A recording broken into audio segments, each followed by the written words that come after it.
আসসালামু আলাইকুম। আজ আমি রান্না করব চীনা হাঁসের মাংস আর আলু ভাজি।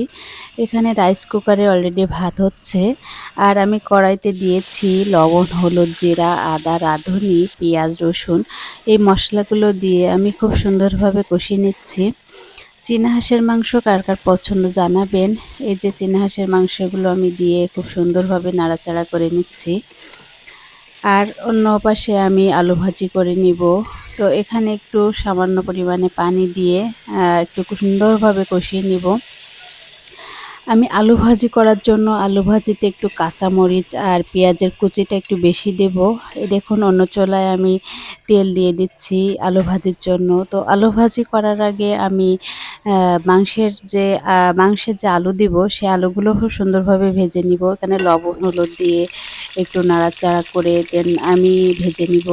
তো হালকা হালকা লাল হয়ে আসলে আমি নামিয়ে নিব। তো ফাইনালি আলু ভাজি কমপ্লিট হয়ে গেল। আর এই যে আলু কুচিগুলো আমি দিয়ে দিচ্ছি। আর অলরেডি যে একটু পেঁয়াজের পরিমাণটা বেশি দিয়েছি আর কাঁচামরিচের একটু পরিমাণটা বেশি দিয়েছি। আর সেই সাথে হলুদ, লবণ দিয়ে খুব সুন্দরভাবে নাড়াচাড়া করে আমি আলু ভাজিটা নামিয়ে নিব।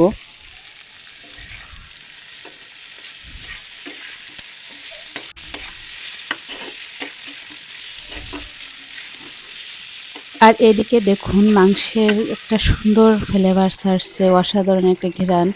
আর কালারটা একটু দেখুন, খুব সুন্দর একটা কালার। দেন সেই সাথে আমি আলুগুলো দিয়ে খুব সুন্দরভাবে কষিয়ে নিচ্ছি।